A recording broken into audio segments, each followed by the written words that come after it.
When Emily's new boyfriend travels for a work contract, she soon joins him in sunny New Mexico for a mini vacation weekend. And after a day of sightseeing in the heat and cooling drinks, they hit the hotel bar to really start the party.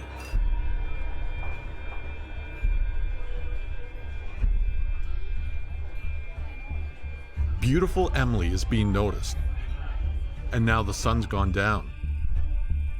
The devils come out to play. When your partner goes missing, you can expect that you're going to be a suspect. In the light of the next day, there'll be hell to pay.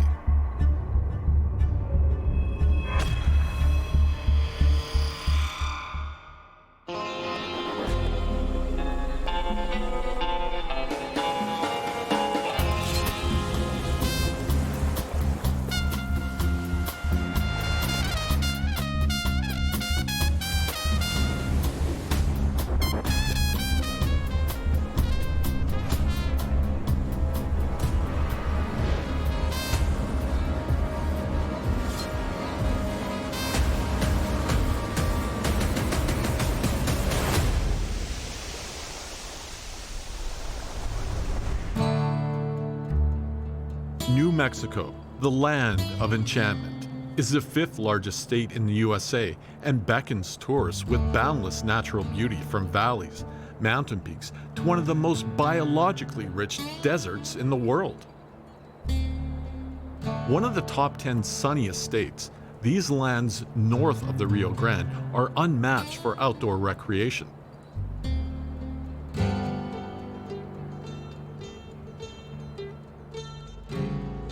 Carlsbad offers backcountry wilderness trails, rafting, fishing, and a deep descent into the earth to marvel at limestone cave formations. Distractingly picturesque golf links, exceptional shopping and dining round out Carlsbad. With its clear, hot, and rainless summer days, it's the ideal place to unwind in the sun.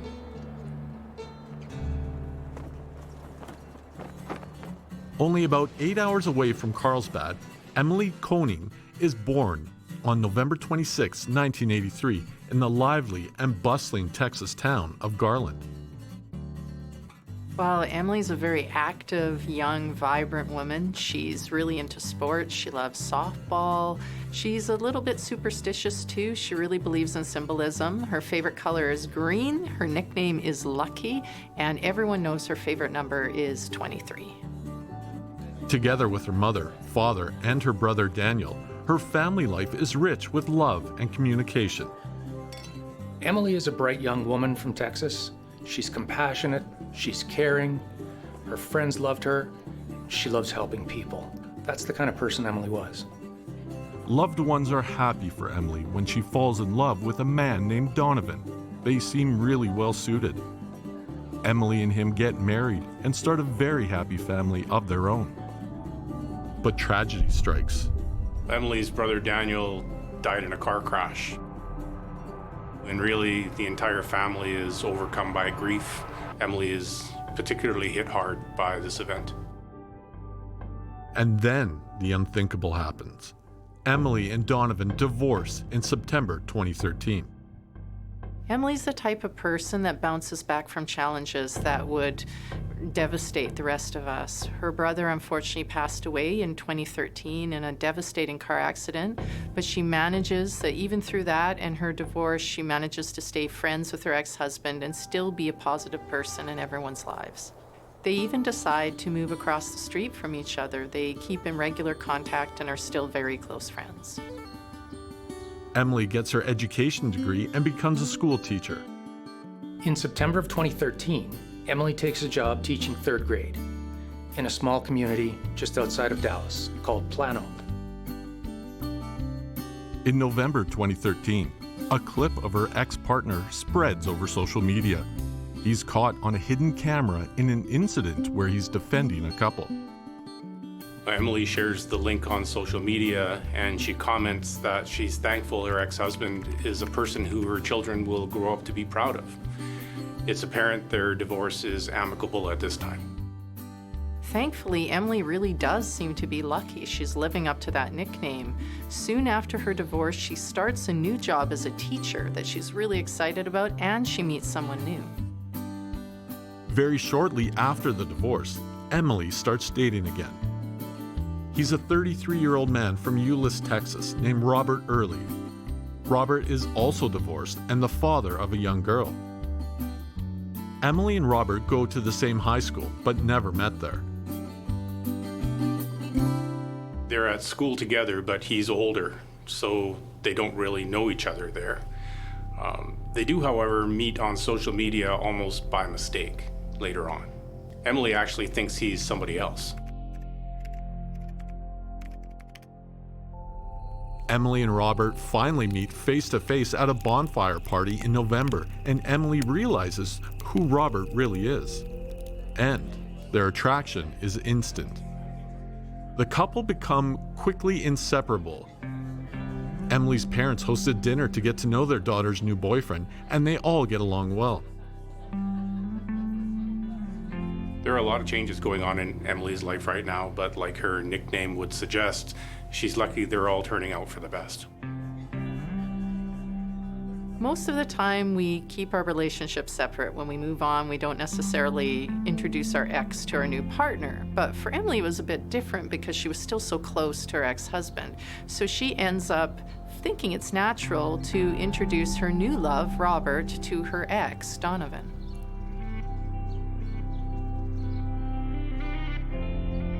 Robert Early works as a driller at an oil rig site in Carlsbad, New Mexico, and he's sent away on a work assignment.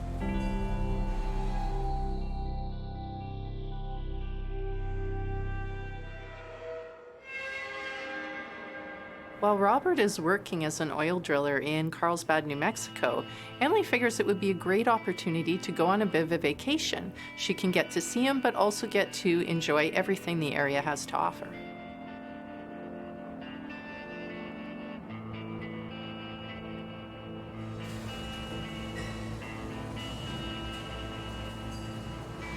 After school lets out on Friday, February 28, 2014. With her children safe and secure at her parents' for the weekend, Emily jumps in her car and makes the 8-hour drive to Carlsbad to be with Robert.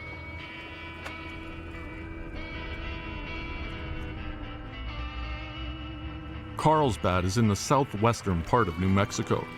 On one side is the Pecos River, and the other, the Guadalupe Mountains. It's so sunny and beautiful that people travel there and they find all kinds of activities to do, like hiking and fishing and sightseeing in general. Just outdoor life is wonderful there. Thousands of tourists flock to Carlsbad Caverns, famous limestone caves, beautiful scenery, lots of desert scapes. It doesn't rain, so it's a nice hot spot for people to go for a nice vacation. There's mining and oil business in the region as well.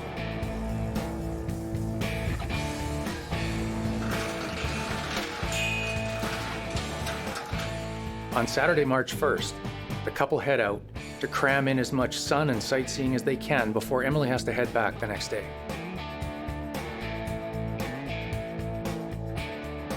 After doing some clothes shopping, the couple hits the famous tourist attraction, the Carlsbad Caverns National Park.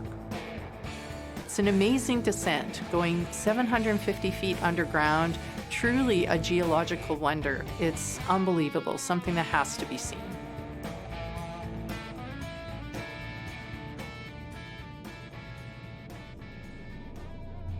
They're having a great time shopping and sightseeing, and they even ended up in Roswell, New Mexico to check out the UFO stuff. Since they're only an hour away from Roswell, which is the site of the famous Area 51 encounter and synonymous with UFOs, they have to go there. Roswell is located in both the high plains and the Chihuahuan Desert, a place sunny even in the winter months and scorching in the heat of summer.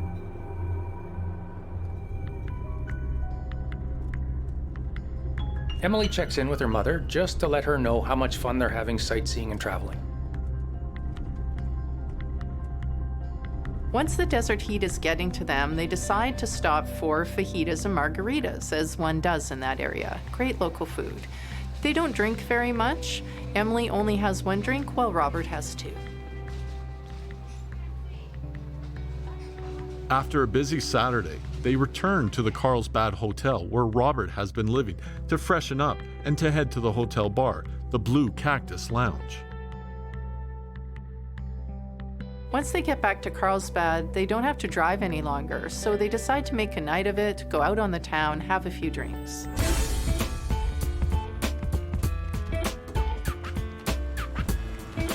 The bar is a popular destination in Carlsbad.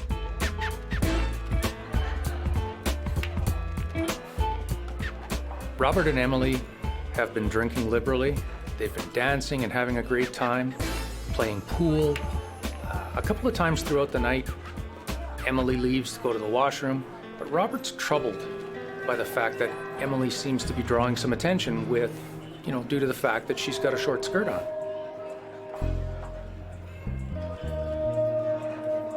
She comes back and tells Robert that a man had actually approached her and told her that if Robert wasn't able to take care of her, he would take care of her. Tensions started to simmer, and before they knew it, they were in a heated argument.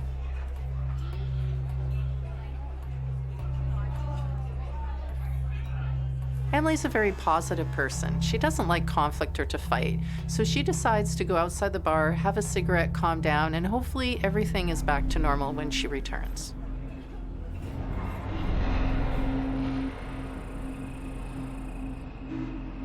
Consumption of alcohol typically reduces your inhibition. And in this case, Emily's had eyes on her all night. And when she steps outside the bar, you just don't know who's been watching. This is the last time Emily Lambert is seen alive.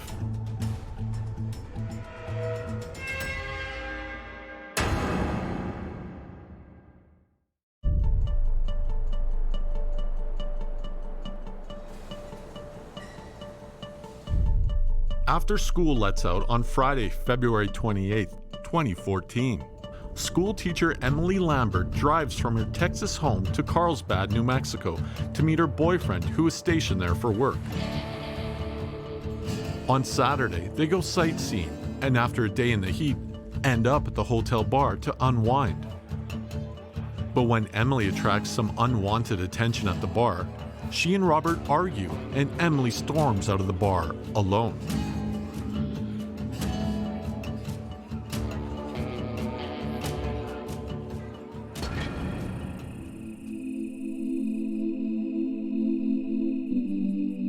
Well, back in Garland, Texas, Emily's parents are leaving church after being at morning service, and they see that there's an urgent message from Robert. To the Koenig's distress, Robert reports that Emily is missing and wants to know if she's called them. Robert tells Emily's parents they had had an argument earlier, and that Emily had stormed out of the bar, and that she had had too much to drink. Robert's been up pacing the floor since 5 o'clock in the morning, and Emily has not returned. Emily's parents instantly decide to make the 8-hour drive to help find their daughter. Once they hear that she's missing, they decide immediately to make the 8-hour drive to Carlsbad.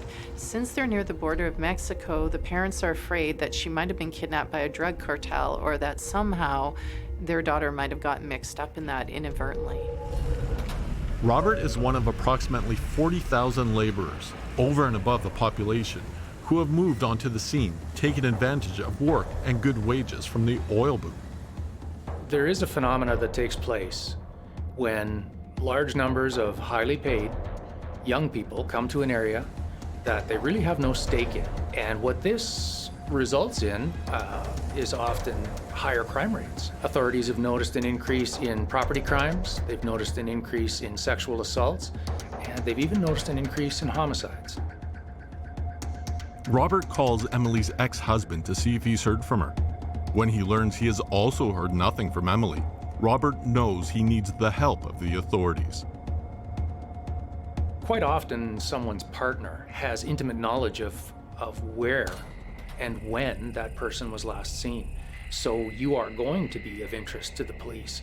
either as a witness or as a suspect. Robert calls 911 at 12:10 p.m. on Sunday, March 2nd. Police are immediately dispatched to his hotel. Police speak to a concerned Robert. He is cooperative and anxious about Emily's well-being. Because Emily's missing, it seems likely that she's met someone. So the first thing officers do is they pull the surveillance video.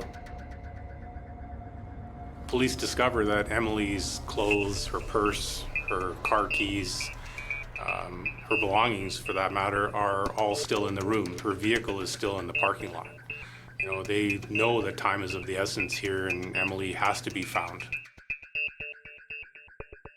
In a missing persons case, time is always of the essence, and the pressure's on for the police to get some leads in this case.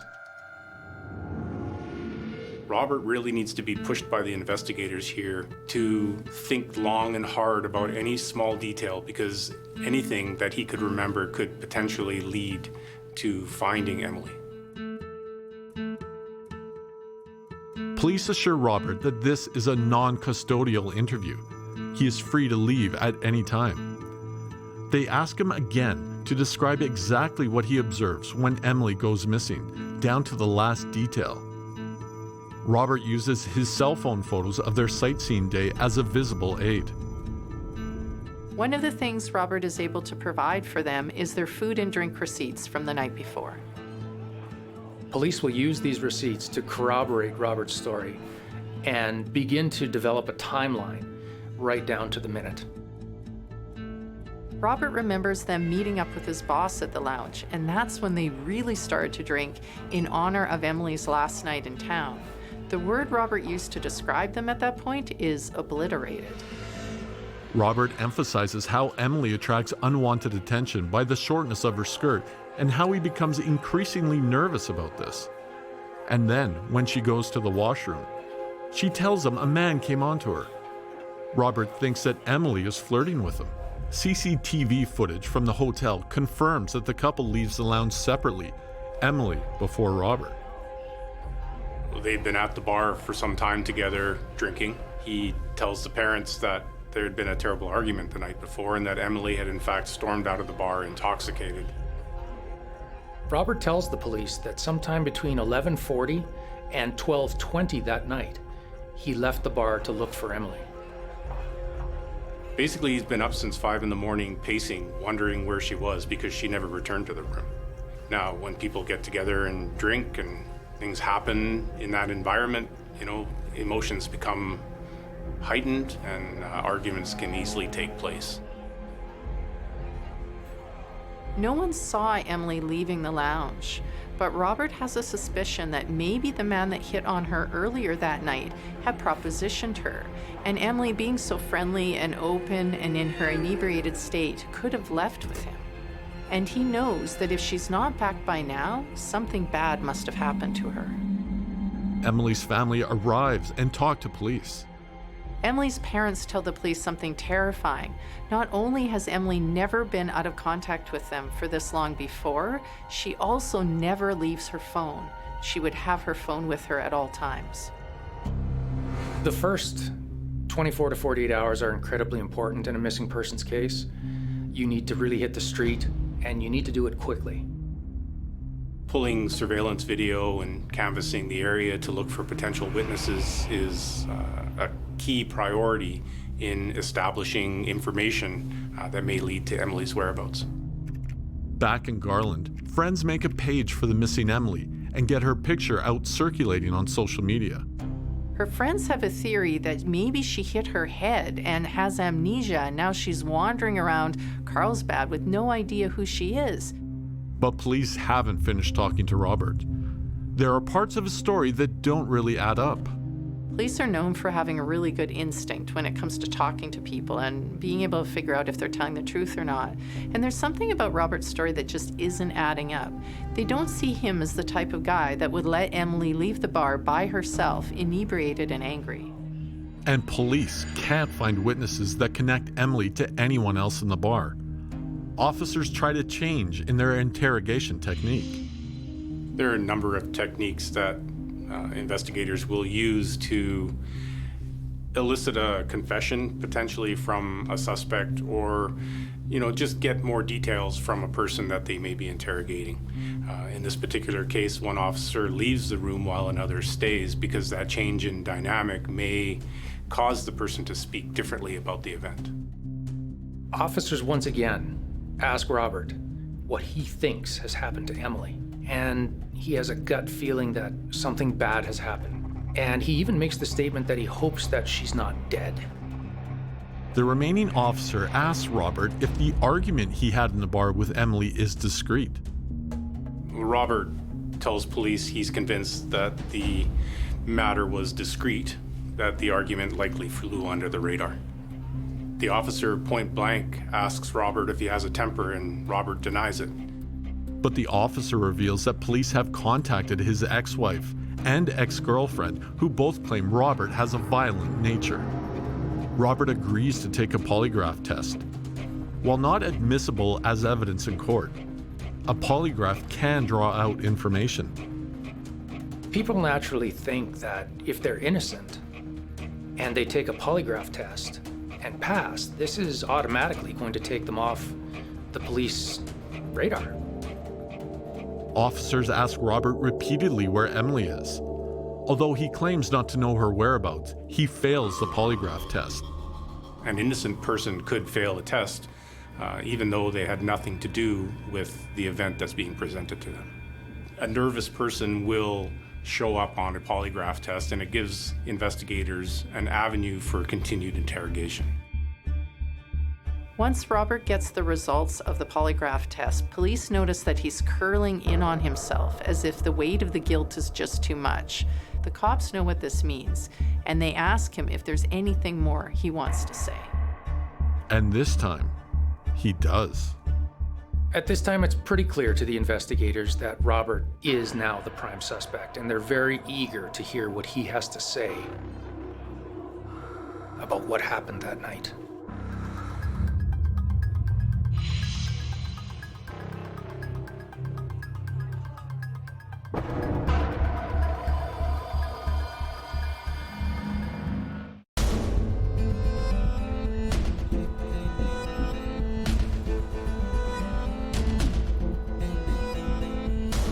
After a sunshine-filled mini vacation in Carlsbad, New Mexico, Emily Lambert is reported missing by her boyfriend of a few months, who says a mystery man makes advances to her in the bar. Friends and family do all they can to help find Emily, while a police interview with Emily's boyfriend Robert begins to look a lot more like an interrogation. Police tell Robert that by holding back, he has put Emily's life at risk. When Robert fails a polygraph test, his story starts to change. Robert's been telling the police the same story for over 2 days, but now he wants to add something new. Now Robert reports that when he was looking out the window of his hotel room, he saw Emily in the parking lot. Emily was getting into the truck with a large man wearing a pale-colored cowboy hat. Even more terrifying, Robert said, she was wearing almost no clothes. Robert says he scrambles into his vehicle and pursues the truck. The cowboy drives south, and Robert follows. After a while, the truck with Emily pulls up to a house. Robert claims that he followed the truck, and once they pulled up to a house, when Robert got out of his car, the cowboy charged him with a piece of metal pipe. Emily jumped in between them and unfortunately got hit instead. Well, Robert is fearful now that perhaps he's the one responsible for putting Emily in this position where she was hurt, and now he's inadvertently going to be accused of causing her injuries. Police ask Robert Early to lead them immediately to Emily. The men hurry to a police vehicle. There may still be time to save Emily Lambert's life. Officers drive Early south. As they drive, the police actually have to prod Robert for details about where they were because the man himself has gone strangely quiet. Robert directs police 3 miles off of the Loving Highway and points out a very old residence up on a hill, flanked by 2 pilasters. Police begin to inspect the area. Robert attempts to accompany them, but they send him back to wait at the vehicle. Police notice 2 drag marks on the ground. They follow those marks around to the back of an old tin shed. They follow the drag marks around the corner, and a little ways in the distance they see a strange shape on the ground. It's 4:30 in the afternoon of Tuesday, March 4th, 2014, when police see a body with copious amounts of blood around the head area. The body has a match for Emily's owl tattoo. They're sure they found Emily Lambert's lifeless body clad only in her bra. When the police go out to tell Robert that they found Emily's body, he's leaning against the police car smoking a cigarette very nonchalantly. They give him the news, and his reaction isn't quite what they expected. Ordinarily, if you tell someone that their loved one has died, there's a lot of emotion or maybe shock. They don't see that from Robert. So now they have a body and a prime suspect. Now they need a confession.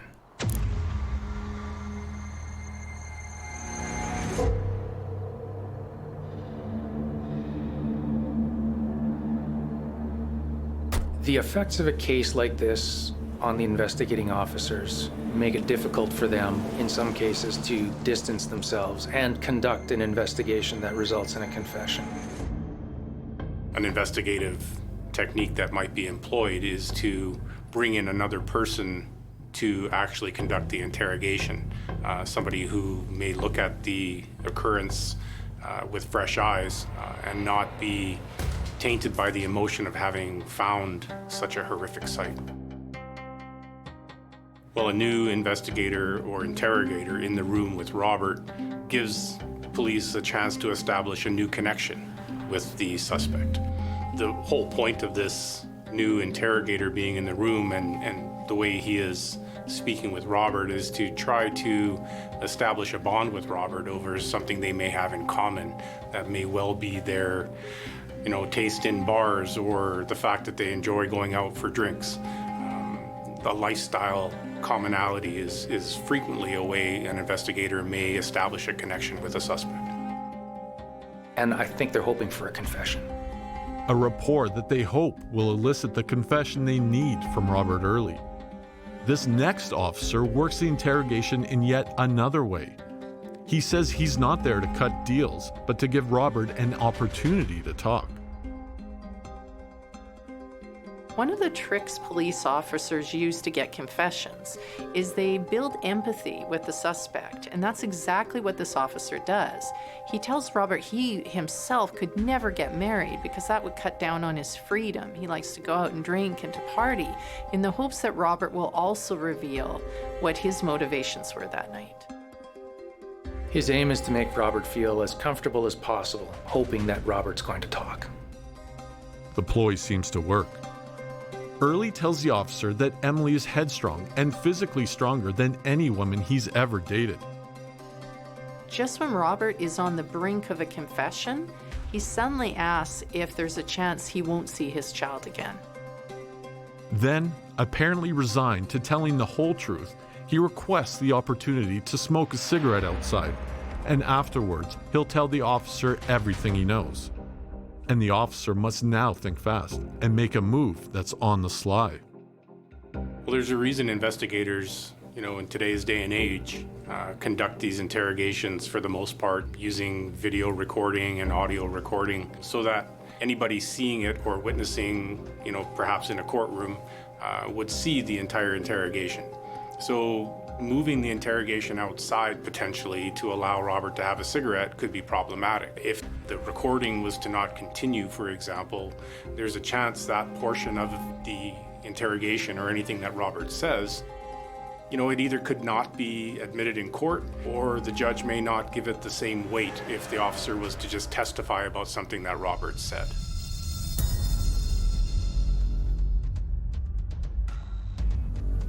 The officer has a small recorder in his jacket pocket, but he can't be spotted turning it on by Early and risk inhibiting him. The officer fumbles with his jacket and manages to hit a button on the recorder, but he's worried he doesn't know if it's actually the record button or not. Robert Early begins to open up. Is the tape recorder working? Is it going to get Robert's confession? This confession could be the last piece of the puzzle in solving the murder of Emily Lambert.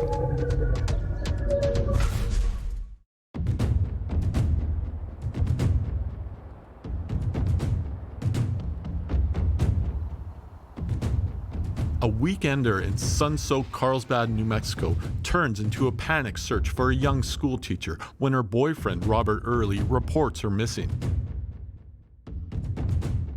But after 2 days of grilling by detectives, Early's story crumbles and he tells police he sees Emily get battered by a mystery man wielding a piece of pipe. Detectives tighten the screws and Early offers yet a third story. But is the confession caught on tape? He does manage to switch on the recorder and captures, in fact, Robert's third version of what happened that night.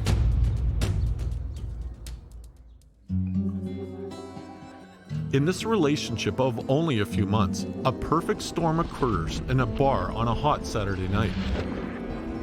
After having quite a few drinks, Emily starts to get favorable attention from other men in the bar. Robert just can't handle this. His masculinity is so threatened, he flies into a rage, not even caring that other people are watching. Robert admits to the officer that Emily does return to his hotel room when she leaves the bar after all. Robert's story has changed multiple times, and one thing cops know for certain, the truth never changes. This time, Robert claims that Emily did go back to the hotel room with him, and he finally reveals what he's capable of when rage and alcohol mix. Emily's very angry with Robert over what happened in the bar. So angry, in fact, she ends the relationship, begins to pack her things, and she's going to head back to Texas. Early claims that he doesn't want Emily to drive while intoxicated, and when he tries to stop her from leaving, it initiates a struggle.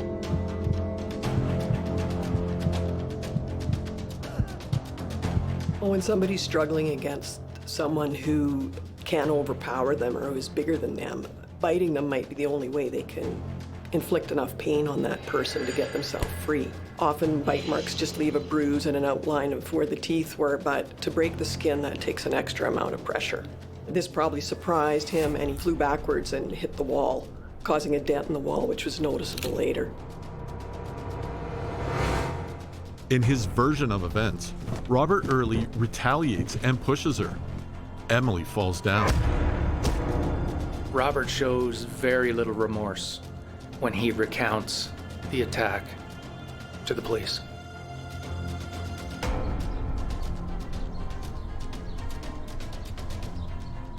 The fight escalates. What was previously just meant to restrain his girlfriend now turns into an angry assault, and he starts kicking her in the face. At this point, Emily is unconscious and Robert notices that she's breathing strangely. All the injuries to her face from his steel-toed boots, combined with the fact that she'd been drinking, can really cause a person to have difficulty breathing. Well, it seems to him at this point that, it's gone so far that he really can't go back. So it just gets worse from there. He drags her unconscious body to the car.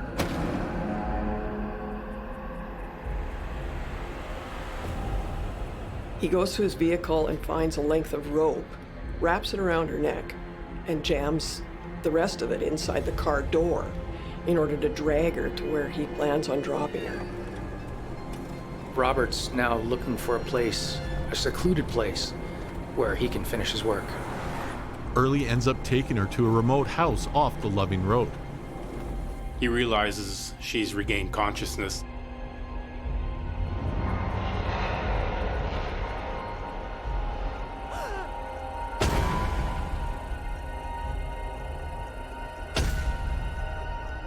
The officer asks how Robert drags Emily to the place her body is found, and Early explains. The drag marks indicate that Robert Early drags Emily Lambert 510 feet, longer than a football field.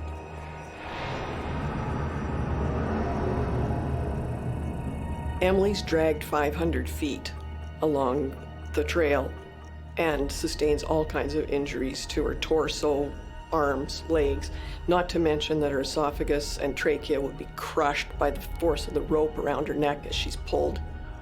If Emily was at all conscious when the rope was wrapped around her neck and just unable to fight back, it must have been horrifying to be dragged down the road by the neck, unable to breathe, choking, the pain of being rolled around at a high rate of speed beside a vehicle and just having your flesh torn away and being pummeled by the road as you're dragged along must have been horrific for her. At 1 a.m. on March 5th, 2014, Carlsbad officers book Robert Early into the Eddy County Detention Center and charge him with first-degree murder, kidnapping, and tampering with evidence.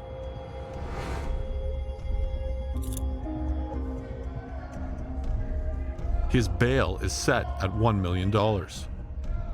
The family is notified that Emily's body has been found. The parents are understandably heartbroken. They lost their son Daniel just a few years before, and now they've lost their daughter too. They have no more children. Her best friend is so devastated at the news that she actually collapses. Meanwhile, the larger community that Emily was a part of is so devastated that they need counseling. Even though Emily has just begun teaching, she makes a strong impression on co-workers and students. Children tend to get really attached to their teachers, especially teachers they like, and it was no different for Emily's students. They were so upset that their favorite teacher had died that they actually needed counseling. The officers in this case have been deeply affected by Emily's death, and the images will stay with them for a long, long time. They are united with the Lambert family in an ultimate quest for justice. No one helps Emily Lambert when she asks for protection. She's betrayed by the man she trusts when he transforms from a nasty drunk to a vicious killer. Will Emily finally get the justice she deserves in court?